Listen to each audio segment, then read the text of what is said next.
अच्छा गुरुजी, एक बार बार शब्द आता है और सनातन धर्म बोला जाता है कि क्या धर्म है? सनातन धर्म है, सनातन संस्कृति है। तो जब ये सनातन धर्म कहा जाता है तो ये अपने में किन किन चीज़ों को समाहित कर लेता है?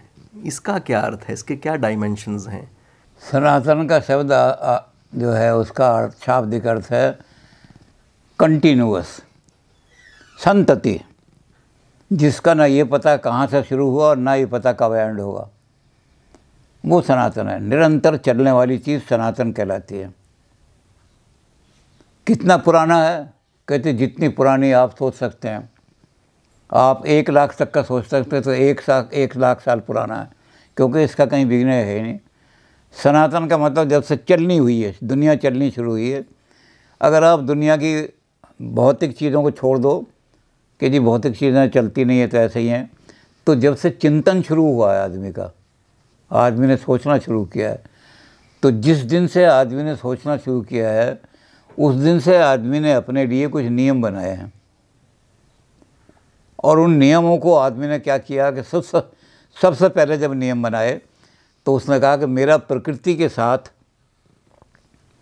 क्योंकि कोई और चीज़ तो था ही नहीं, रेलें नहीं थी, टायर मोटर नहीं थी, बड़े बड़े जहाज़ नहीं थे, बड़े बड़े मकान नहीं थे, प्रकृति थी। वहीं प्रकृति के नीचे झोंपड़ी डाल ली या पेड़ों के ऊपर आदमी बंदरों की तरह अपना रहा। तो प्रकृति के साथ मेरा कैसे तालमेल बैठे कि प्रकृति की घटनाओं से मुझे नुकसान ना पहुँचे, और तो उसने प्रकृति को पूजना शुरू किया। इसको कहते हैं क्रूड एनिमिज्म। प्रकृति में जान है। ये पेड़ भी जो हैं, इनके अंदर पेड़ देवता, बरगद देवता नमो नमः, पीपल देवता, जो हमें ज़्यादा छाया दे रहा है उसको हमने नमस्कार किया, क्योंकि प्रकृति के साथ हमने संतुलन बिठाना है। और जो हमें देखा कि ये प्रकृति हमें नुकसान पहुंचा रही है, उसको हमने काटना शुरू किया। इसको काटना शुरू करो, इसके अंदर राक्षस हैं, इसके अंदर दानव हैं, इन दानवों को मारना शुरू करो। तो दानव की और देव की कल्पना आई प्रकृति से। प्रकृति हमें वर्षा देगी, तो हमने कहा कि कोई ऐसी प्रकृति के अंदर कोई ऐसी शक्ति है जो, हमने कहा वो अभी हमने इंद्र नहीं बनाए तो बाद में बनाए। तो एनिमिज्म में ये हुआ कि प्रकृति हमें बारिश देगी, तो उस बारिश को ही हम नमस्कार कर रहे हैं, वर्षा। तो शुरू के अंदर एनिमिज्म कब से आया इसका कुछ पता नहीं, कोई नहीं बता सकता क्योंकि जिसको किसी आदमी ने शुरू किया है उसका तो बिगिनिंग शुरू बता सकते हैं हम, और जिसको किसी आदमी ने शुरू ही नहीं किया, ऋषि ने शुरू नहीं किया, मुनि ने शुरू नहीं किया, आदमी की नेचुरल से अपने आप वो चीज़ें शुरू हो गई। तो ये वृक्ष पूजा, नदी पूजा, पर्वत पूजा, ये आज तक चल रही है। इसका रूप बदल गया थोड़ा सा, हमने उस तरह से क्रूड फॉर्म में नहीं पूजते, हमारी चिंतन शक्ति बढ़ती गई, लेकिन हमने उसको रखा कि एनिमिज्म की चीज़ अब तक चली आ रही है। और वो चूँकि अब तक चली आ रही है तो हमने कहा ये सनातन है, कंटिन्यूअस, कहीं टूटी नहीं है। सनातन का तो सदा चलने वाली। तो जिसका ना बिगिनिंग पता हो ना एंड पता हो, और हमारे यहाँ नहीं, सारी फिलॉसफी में, चाहे भारत की फिलॉसफी हो चाहे पाश्चात्य की हो, ये माना जाता है जो चीज़ टाइम में बिगिनिंग होती है उसका टाइम में एंड होता है। जो चीज़ नॉन टेम्पोरल है वो नॉन टेम्पोरल रहती है, उसका एंड भी नहीं होता कभी। तो सनातन धर्म नॉन टेम्पोरल है। जो टेम्पोरल हैं वो किसी न किसी दिन टाइम के गर्त में गिर जाएंगे, कोई लाख साल में गिर जाए। हज़ारों संस्कृतियाँ बनी थी, नष्ट हो गई वो सारी की सारी। तो वो कब, तो हमारे यहाँ ये है कि सनातन धर्म टेम्पोरल नहीं है।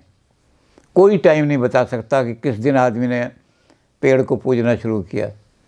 कोई आदमी ये नहीं बता सकता कि किस दिन आदमी ने नदियों को पूजना शुरू किया। उसको नदियों के अंदर से कुछ शक्तियाँ दिखाई देनी शुरू हुई, जो उसको वो हिलोरें गाती हुई लगा आदमी को, मुझे सुला रही है प्रकृति, हल्की हल्की हवा चल रही है।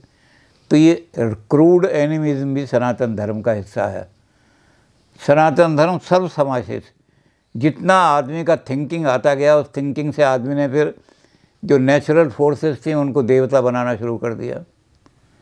सूरज हमें सूरज के बिना हमारा जीवन ही नहीं चलता।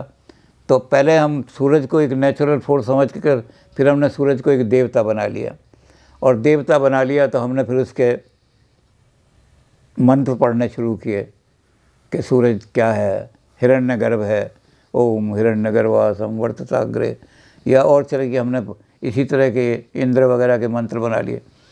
फिर उन देवताओं को मनाने के लिए हमने मंत्र निकाले बाद में, तो आगे बढ़ता गया, तो कर्मकांड भी आ गया सारा। तो सनातन धर्म वो है जो एक धारा चल रही है, उस धारा को चलते चलते चलते चलते कब तक चलेगी ये भी नहीं कह सकते। तो उसमें वो सारे नियम जो समय समय पर आते रहे वो सब समाविष्ट हो रहे हैं। उसमें कोई ऐसी चीज़ जो है जो छोड़ी नहीं हमने, जिसको हमारा चिंतन आदमी का चिंतन कह सकते हैं कि आदमियों ने ऐसे, तो उसमें से कुछ आदमियों ने ऐसा सोचा कि एक महाशक्ति खड़ी हुई है, तो तांत्रिक बन गए सारे। तंत्रों की अधिष्ठात्री काली है, तो उन्होंने कहा कि सबसे पहले माँ पैदा हुई, और तांत्रिक लोगों ने कहा motherhood is a fact, fatherhood is a matter of faith. माँ तो एक सत्य है, आप माँ को डिनाई नहीं कर सकते, मेरी माँ है।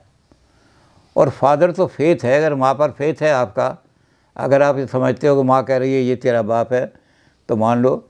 अगर माँ कहती है तेरा बाप नहीं है, तो चाहे वो माँ के साथ रह रहा हो तो ठोकर मार दो, बाप नहीं है। तो तांत्रिकों ने कहा कि इसलिए मदर वर्शिप करो, माँ की पूजा होगी।